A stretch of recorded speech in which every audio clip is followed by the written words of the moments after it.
Keir Starmer is still allowing military equipment to be sent to Israel during their brutal assault on Gaza, Declassified has revealed, despite the Labour government's arms restrictions on its Middle Eastern ally. Joining me to discuss this is Palestine Action's Huda Ammori and my colleague John McAvoy, who broke this story along with Irish news website The Ditch. Welcome, both Huda and John. Thank you for having me. Thanks very much for having us, Alex. So Huda, the company involved, Instro Precision, has been in your sights for some time. You've done a lot of actions at their weapons company in Kent. Can you tell us a bit about these actions and why you've been targeting Instro? Yeah, so Instro Precision is one of Elbit's factories in Britain, in Kent. And we've been targeting them since Palestine Action started. There were a few actions against them from even before then. But this is a site that we know has several exports of weapons to Israel. And their weapons, being an Elbit factory, are battle tested on Palestinians. They're actually inside a very what they like to think is a secure compound in the Discovery Park. So they're shielded by other companies and security, etc. But activists have managed to break through these barriers, break inside the factory and cause millions of pounds worth of damage to the factory and weapons inside. What we found this week, based on the shipping documents that Declassified and the Ditch have been reviewing over the past 6 or so months, we've managed to obtain thousands of shipping documents which show, really reveal the kind of military supply chains between Britain and Israel, Britain and the US and Israel. And what we've found is that Instro Precision, not only, in the months following October the 7th, but up until last month, included April 2025, they've been shipping to an Elbit Systems site in Israel, targeting equipment that could be used by Israeli military forces in Gaza. And the components I'm specifically talking about here are military tripods upon which you can mount radar systems, and those radar systems are used to kind of monitor, track, detect people on the ground, which can then be potentially used for targeted strikes. And also radar kits themselves have been shipped from Instro Precision to this Elbit factory in Israel. So what we've really found is that, even after the UK government's, arms restrictions, and they haven't even specified specifically what arms they've stopped going to Israel, but these items can clearly be used for target acquisition, which should be controlled goods, and yet they are still ending up in Israel from factories in Britain. So it's quite scandalous.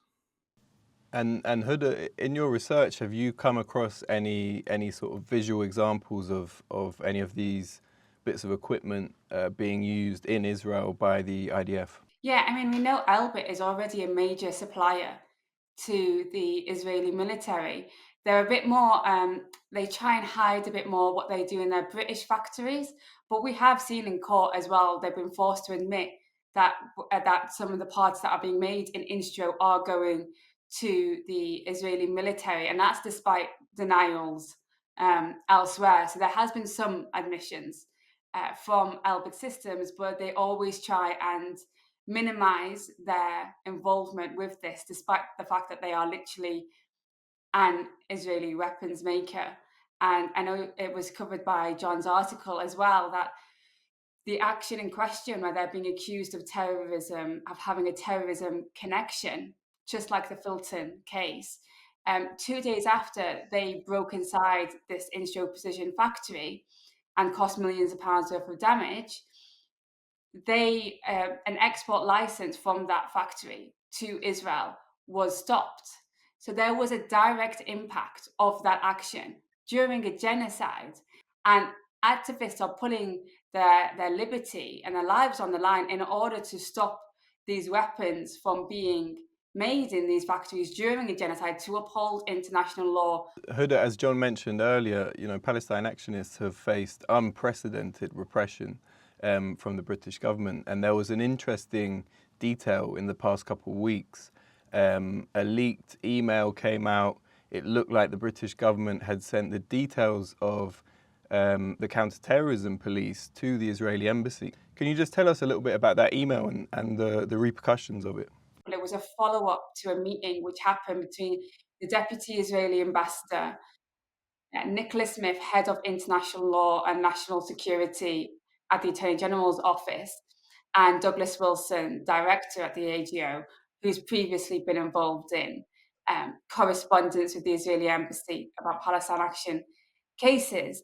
And in that, even though they heavily redacted the email, the subject heading showed what the intention of the email was, which was to send contact details for the CPS and the counter-terrorism police, whilst the investigation into the Filton 18 was ongoing. So at this point, 10 of the Filton 18 were remanded in prison under counter-terrorism powers, and these are, I believe you've already covered this before, but these are activists who are accused of breaking into Elbit site in Filton, just outside of Bristol, and causing millions of pounds worth of damage to that site, and they've all been in prison ever since.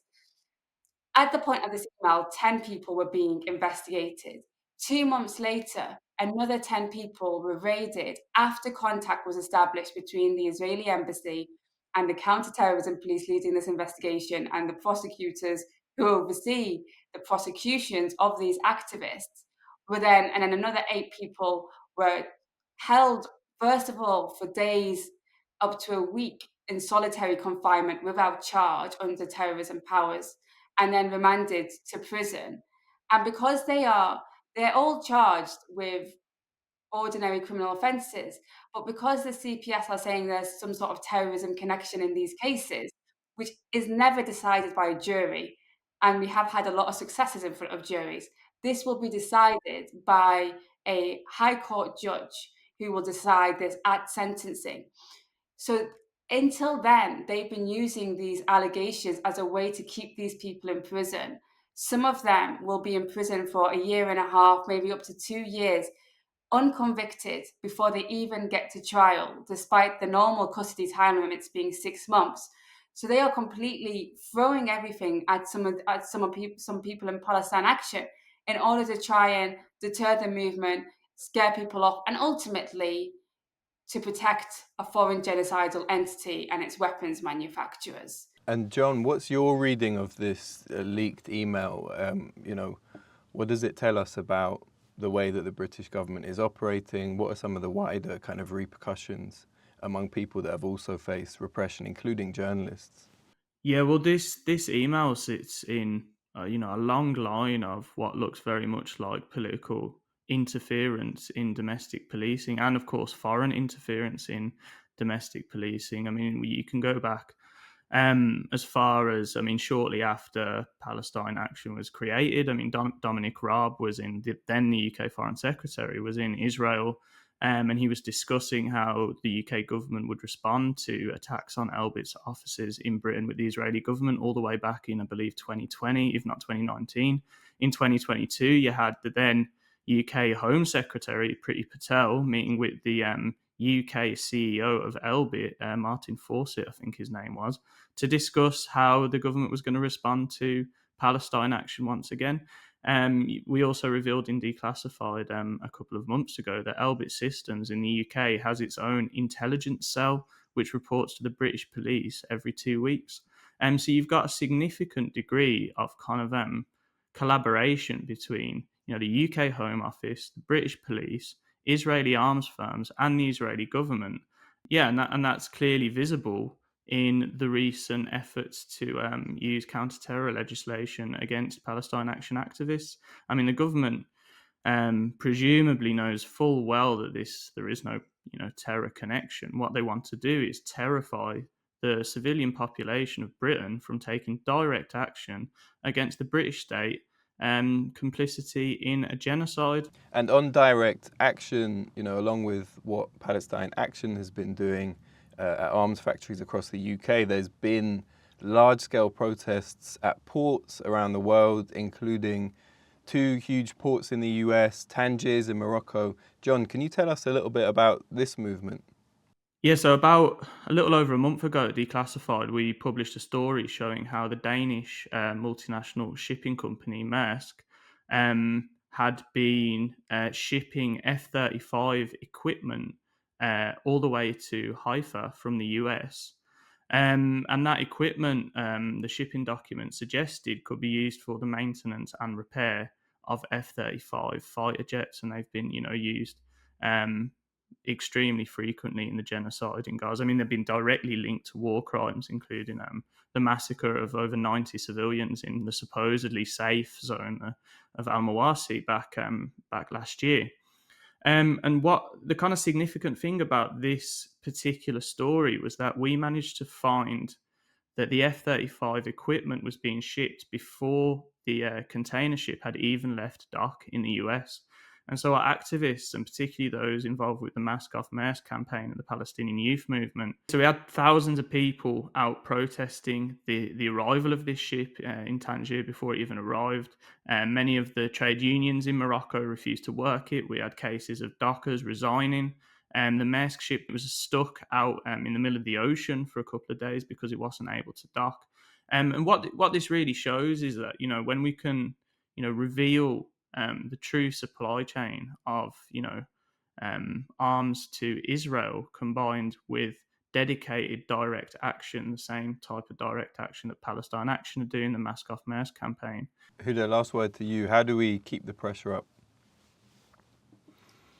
I think that we're going to see, and whenever any movement is successful or really hitting at the core of the issue, you are going to face more and more backlash. But the key point is that that is a direct effect and consequence of being effective. And so we really have to keep pushing through and keep growing our numbers and keep taking direct action, I'd say, against these Israeli weapons factories, not to be scared off, because that is how we ultimately defeat it. I know those people inside prison, they are heartened when they see that people are still out there taking direct action against these Israeli weapons factories.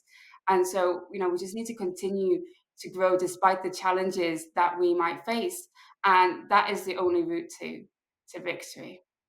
Absolutely, Huda. It's really important that we keep the pressure on the British government and their involvement in this brutal, brutal war in Gaza, which by the looks of things is only going to get worse. And of course, we'll continue to cover Palestine Action and other movements that are holding the British government to account over its involvement in Gaza. If you like this video and you want to see more, please subscribe to our channel, hit on the super thanks button below, and send us a donation if you can afford it. Thanks for tuning in, and we'll see you on the next video.